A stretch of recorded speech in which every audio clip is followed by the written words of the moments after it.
तो Michael Jackson ने सोचा कि मेरे पास अरबों खरबों रुपए हैं, मुझे जीना होगा, और कुर्बान जाओ डॉक्टरों की टीम बनाई।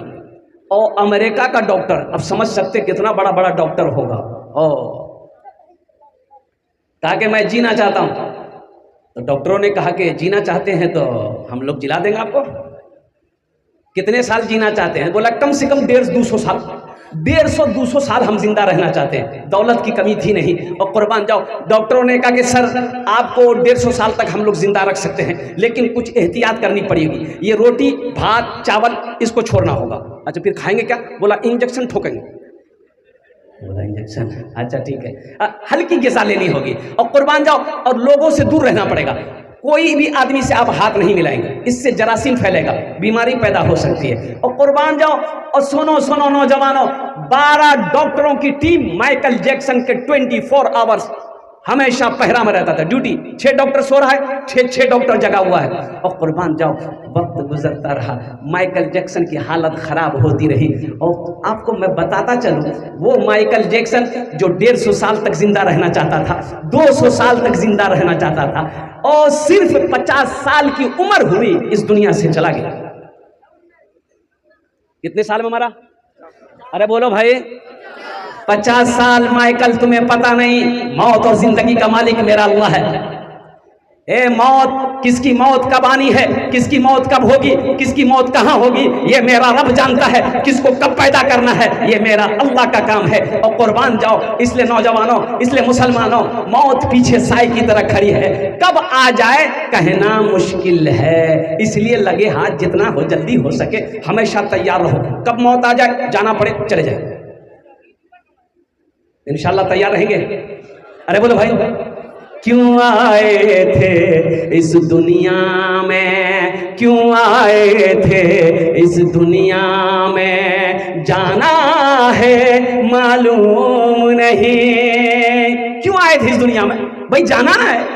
क्यों आए थे इस दुनिया में, जाना है मालूम नहीं। सामाने सफर सब ठीक करो, कब होगा सफर मालूम नहीं। क्यों आए थे इस दुनिया में, इस घर को बेहतर बनाए हो, जिस घर में रहना है 2 दिन। बंगाल में मालदा में मेरा प्रोग्राम था, तो जिनके यहाँ ठहरना था इंतजाम आराम करने के लिए, और क्या आलीशान मकान बनाया, 3 मंजिला मकान। और अंदर दाखिल हुए एक रूम के अंदर में, और कुर्बान जाओ मैंने, और उन्होंने कहा कि हजरत कैसा लगा घर? हमने कहा कि बहुत खूबसूरत घर है आपका। और कुर्बान जी बोला कि हजरत क्या बोलिएगा, ये जो मार्बल का पत्थर है ना, हम यहाँ लोकल नहीं लिए हैं। बोले फिर? बोला जयपुर से मंगाए। हमने कहा कि वाह, काफ़ी खर्च किए होंगे। बोला 3 करोड़ रुपया हम लगा दिए। हमने कहा कि बहुत अच्छा बाबू, 3 करोड़ का तो यहाँ घर बना लिए। तो वहाँ घर बनाए? बोला कहाँ? बोला कहाँ? हमने कहा कि नहीं, बुरा नहीं मानना। हमने उनको कहा कि तकलीफ मत मानना बाबू, तुम हमसे मोहब्बत करते हो। ये घर बड़ा पसंद आया, अल्हम्दुलिल्लाह, अल्लाह का शुक्र अदा करो, अल्लाह ने दौलत दी, तुमने घर बना दिया। यहाँ का घर बना लिया, वहाँ का घर बनाए? बोला हजरत आप जो कह रहे हैं वो मरने के बाद? हमने कहा कि हाँ। बोला कि नहीं, हमने नमाज़ पढ़ते हो? बोला नहीं, नमाज नहीं पढ़ते, जुमा पढ़ते। हमने कहा कि अब यहाँ का घर बन गया, वहाँ का घर बनाओ। और कुर्बान जी जब चंदा हुआ, मस्जिद का जलसा था, सबसे पहले फहरिस्त में 1 लाख रुपए उन्होंने लिखवाया। और उन्होंने वादा किया कि हजरत आज से इंशाअल्लाह मेरी कोई भी नमाज नहीं छूटेगी इंशाअल्लाह। उन्होंने वादा किया है।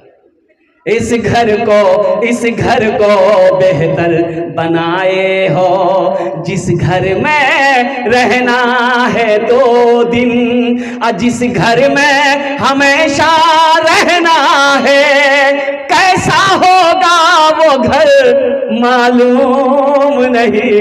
क्यों आए थे इस दुनिया में, जाना है मालूम नहीं। देखो बहुत सारे नौजवान कहते हैं कि नहीं ठीक है हजरत आपकी बात सही है, देखेंगे जब मौत आएगी तब देखा जाए। वह देखोगे क्या? देखोगे क्या? मौत जब आ जाएगी उस वक्त क्या देखोगे? फिर फुर्सत है देखने की? तैयारी तो पहले करनी है। बंबई जाते हैं, कलकत्ता जाते हैं, बेंगलोर जाते हैं, दिल्ली जाते हो, 1 महीना 15 दिन पहले टिकट बनाते हैं। बोलिए बात सही कि गलत है? बोलो भाई। अरे बोलो भाई, कितना दिन पहले टिकट बनाते हैं? 15 दिन, 20 दिन, 1 महीना पहले, ताकि जिस दिन मेरा सफर हो टेंशन ना हो, मेरी स्वीट बुक हो, चादर बिछाए, कंबल ओढ़े, सो जाए, टीटी आए मुझे जगाए, टिकट दिखाओ, मोबाइल निकाले, अपना टिकट निकाल के दिखा दे, टीटी बोलेगा सो जाओ। अरे यही करेगा ना? अरे बोलो भाई, टीटी परेशान करेगा? अबे टीटी परेशान करेगा। एक आदमी, अच्छा ढेर चालाक लोग है ना, लेकिन कभी कभी ढेर चालाक लोग गड्ढे में गिर जाता है। एक आदमी ट्रेन में चढ़ा, देखा बहुत भीड़ है, जनरल बोगी में चढ़ा था, और रात का समय है, लाइट भी कम है, और उसको पटना जाना था, भागलपुर से पटना।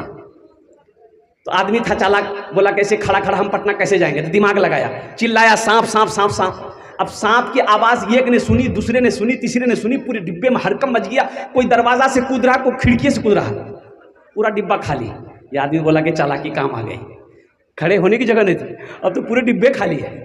चादर निकाला, सीट में बिछाई, एक चादर ओढ़ के सो गया कि अब हम पटना पहुंच जाएंगे। आंख लग गई, सुबह चाय वाले ने आवाज लगाई, चाय पी लो, चाय पी लो। भाई स्टेशन में चाय वाला चाय बेचता है ना, तो इनकी नींद खुली, चाय वाला को बोला भाई इधर चाय पिलाओ। चाय वाला चाय दिया, तो ये कहता है गाड़ी पटना पहुंच गई? तो चाय वाला बोला कि पटना, ये तो भागलपुर स्टेशन है। बोला भागलपुर? अरे हम तो पटना वाली ट्रेन में चढ़े थे। बोला नहीं, ट्रेन में तो सही चढ़े थे आप, लेकिन इस डिब्बा में एक सांप घुस गया था, तो कोई आदमी इस डिब्बे में चढ़ने नहीं मांग रहा था। बोला फिर? बोला फिर क्या? वो रेलवे महकमा ने ऐलान किया कि इस डिब्बे में सांप घुस गया, हो ना हो किसी को नुकसान करे, इसलिए इस डिब्बा को यहीं छोड़ दो, बाकी डिब्बा लेकर पटना चले जाओ। बोला बहुत बड़ा गड़बड़ हो गया, ढेर चालाकी कर दिए। और कुर्बान जाओ, ढेर चालाकी कर दिए। इस घर को बेहतर बनाए हो, जिस घर में रहना है 2 दिन, और जिस घर में हमेशा रहना है, कैसा होगा वो घर मालूम नहीं। सामाने सफर सब ठीक करो, कब होगा सफर मालूम नहीं। एक बात याद रखो, 2 बच्चों की दस्तारबंदी अभी होनी है, आपके नजरों के सामने होगा। अल्लाह अकबर कबीरा। ए मुसलमानों सुनो, मुसलमानों सुनो, मौलाना वली रहमतुल्लाह अलैह खान का मुंगेर, अल्लाह हजरत के दर्जात को बुलंद अता फरमाए, आमीन बोले अल्हम्दुलिल्लाह। उड़ीसा में एक जलसे में थे, और कुर्बान जाओ, ओ हजरत ने फरमाया 50,000 का मजमा, आपने फरमाया उड़ीसा के गैर मुसलमानों, हर घर में एक हाफिज कुरान होना चाहिए, इसलिए कि जन्नत में ले जाने वाला कोई ना तो कोई होना चाहिए। भाई जन्नत में ले जाने वाला कोई ना तो कोई होना चाहिए, और एक हाफिज कुरान 10 आदमी को जन्नत में लेकर जाएगा। कितने को लेकर जाएगा? अरे जोर से बोलो ना भाई। हाँ, 10 आदमी को। सुनो, हम डॉक्टर की सुन लेते हैं,